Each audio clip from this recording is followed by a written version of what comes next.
Hello everyone, कैसे हैं आप सभी। आशा करती हूँ अच्छे होंगे और खूब मन लगा के पढ़ाई कर रहे होंगे। तो एक स्टूडेंट जब तैयारी करता है तो उस तैयारी के दौरान छोटे छोटे जितनी भी प्रॉब्लम आती है तो वो सारी चीजें आप लोग मुझसे पूछते हैं और जितना भी हो सकता है मैं सबके जवाब देने की कोशिश करती हूँ अपने अनुभव के आधार पर, क्योंकि कहीं ना कहीं मैं भी उसी चीज से गुजरी हूँ।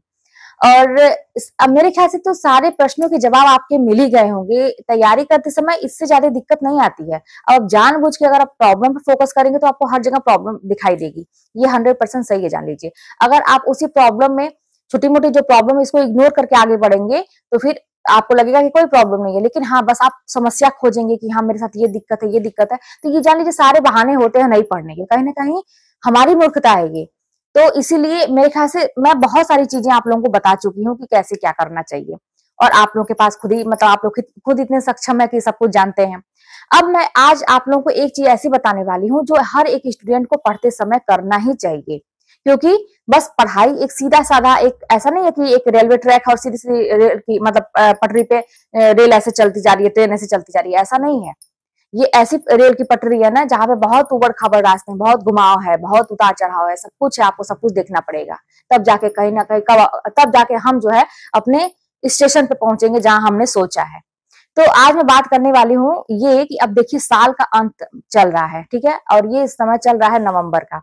आज आपकी तारीख कितनी हो गई? 16 तारीख हो गई है। अब बस मान लीजिए 15 दिन और बचे हैं इस महीने में, फिर दिसंबर आ जाएगा और उसके बाद महीना खत्म हो जाएगा, आपका नया साल आ जाएगा, 24 आ जाएगा।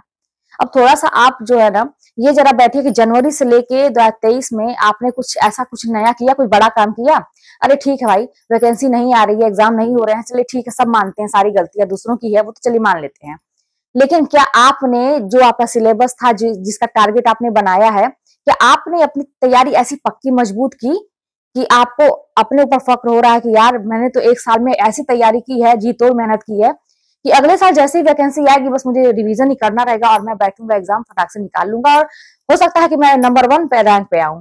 आखिर वो भी तो कोई इंसान ही होता है जो नंबर 1 पे आता है, वो भी तो पढ़ाई ही करता है। तो क्या आपकी तैयारी ऐसी हुई या आपने पूरा साल बस इसी सब में बिता दिया कि मेरी ये परेशानी, मेरी वो परेशानी, एग्जाम नहीं हो रहा है, कब होगा कब होगा। अब खुद सोच सकते हैं, आप खुद समझदार हैं, ठीक है। तो पहले काम तो आपको ये सोचना चाहिए।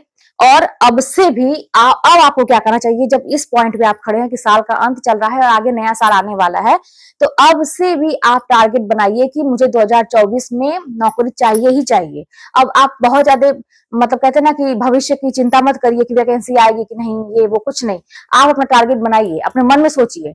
और ये मैं बता दूं कि अगर आप मतलब दृढ़ इच्छा शक्ति आपकी है ना तो वैकेंसी भी आ जाएगी और सब कुछ हो जाएगा। हम लोग के टाइम में 21 में ना मेरी इतनी इच्छा शक्ति थी, अब तो भाई कोई कुछ भी कहे कि इस वजह से हो गया, कोर्ट का ऑर्डर था इस वजह से हो गया, जो भी आप कहिए, लेकिन मेरी इतनी दृढ़ इच्छा शक्ति थी। मैं तो वही चीज मानूंगी ना कि हम लोग की भर्ती कितनी जल्दी हुई थी और 2 महीना के अंदर रिजल्ट भी आया, कॉलेज भी मिल गया। तो मुझे तो विश्वास है इस चीज पर कि अगर आप दृढ़ इच्छा शक्ति करेंगे, एकदम दिल से कोई चीज चाहेंगे, एकदम उतारू रहेंगे उस पर, तो वो चीजें होने लगती हैं अपने आप करके। मेरे साथ तो ऐसा हुआ है।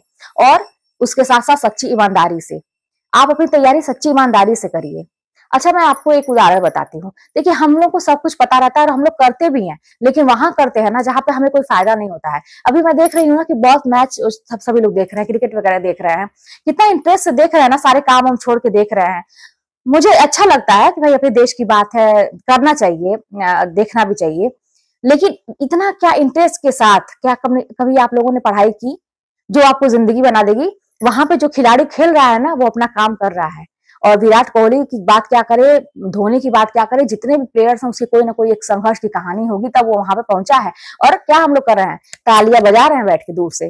तो क्या हम ताली बजाने वाले मतलब वाले बने या ऐसा बने कि लोग हमारे लिए ताली बजाएं? आप खुद डिसाइड करिए क्या करना चाहिए, यहीं से सीख एक मिलती है।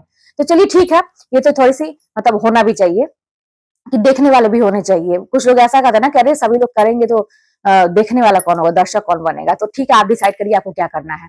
बात यह है कि हम सब कुछ ये जानते हैं। अच्छा, आप मूवी देखने कभी गए होंगे थिएटर में, ठीक है।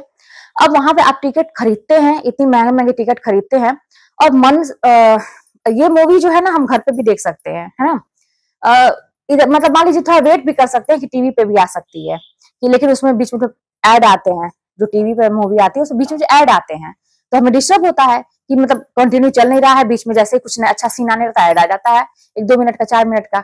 तो डिस्टर्ब होता है, तो हम जाते हैं सिनेमा घर में देखने। क्यों? जैसे ही मूवी आती है ताजी ताजी एकदम रहती है, और जाते हैं हम देखने की हमें कहीं से कोई डिस्टर्ब ना करे। और 3 घंटे की जो मूवी होती है, हम वहां पे पैसा भी देते हैं, ठीक है, अपने जाते भी हैं। और उस मूवी की शुरुआत से हमारी कोशिश यही रहती है कि जब उसका शुरू होता है, एकदम नाम देना कि मतलब सारी चीजें शुरू होती हैं, 1 सेकंड के लिए भी हमारा ध्यान न भटके, और अंत तक हम अपने आप को उससे मतलब ऐसा जोड़े रहें कि कहीं से भी कहानी में मतलब ये ना रहे कि क्या हुआ बीच में, है ना। और अगर कहीं से छूटती है तो बहुत दुख और तकलीफ भी होता है। और हम अपने आप को एकदम भावनात्मक रूप से कनेक्ट कर लेते हैं कि अगर एक्टर रो रहा है तो हम भी रो रहे हैं, वो हंस रहा है तो हम भी हंस रहे हैं। होता है कि नहीं होता है? तो क्या कभी हम लोग अपनी पढ़ाई के लिए इतनी शिद्दत से, इतने लगाव से जुड़े? क्या हम लोग कभी ये सोचे कि जो चीज हमें सब कुछ देने वाली है, जो हमारी जॉब है, आगे हमारा मतलब इसमें आपके आंसू तो नहीं कहीं निकलेंगे, हाँ, ये आपके आंसू पोंछने का काम करेगी, आपको सारी खुशियां देने का काम करेगी। तो क्या हमें इससे भावनात्मक रूप से नहीं जुड़ना चाहिए? कि आपको क्या लगता है? तो सारी चीजें हमें पता है, और हम वहां पे 3 घंटे समय बर्बाद करके चले आते हैं, और बहुत ही खुशी खुशी आते हैं। और वो जो हम इतने अच्छे से देखते हैं, उसके सारे गाने के वर्ड्स हमें याद रहते हैं, वो कहानी कई सालों तक हमें याद रहती है, कभी नहीं भूलती है। क्यों? क्योंकि हमने उतने इंटरेस्ट के साथ देखा। और सबसे बड़ी बात है कि हम ये सोचते हैं, अच्छा कोई ऐसा ही मतलब कतिपय ऐसे लोग होंगे कि जाके थिएटर में सोते होंगे, ऐसा आपने बहुत कम सुना होगा, मैंने तो नहीं सुना है ना देखा है, लेकिन हो सकता है कि कोई हो।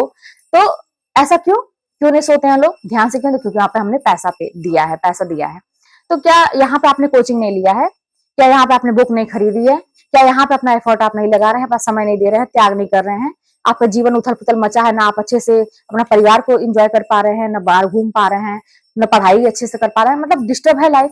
तो क्यों ना हम एक ही जगह जैसे उस मूवी में एकदम अपने आप को घुसा देते हैं, सब कुछ एकदम ध्यान वहीं पर केंद्रित कर देते हैं। क्या इस तरह से हम पढ़ाई नहीं कर सकते? तो अगर उस शिद्दत से की जाए तो 100% है कि हमारी सफलता तय है। तो बस यही सारी चीजें, छोटी छोटी चीजें खोजिए, अपने आप में खोजिए कि हम दूसरी चीजों में करते हैं तो इसमें क्यों नहीं होती है, जो हमें सब कुछ देने वाली है, जो हमारे दुखों को, कष्टों को हरने वाली है, जो हमारा पूरा जीवन बदलने वाली है, उसके लिए हम त्याग ऐसा क्यों नहीं करते? उसके लिए इतनी हमें इतना लगाव क्यों नहीं है हमें? तो ये क्वेश्चन भी करिए और इसका आंसर भी खुद खोजिए। चलिए मिलते हैं नेक्स्ट वीडियो में। कोई बात होगी तो कमेंट के माध्यम से।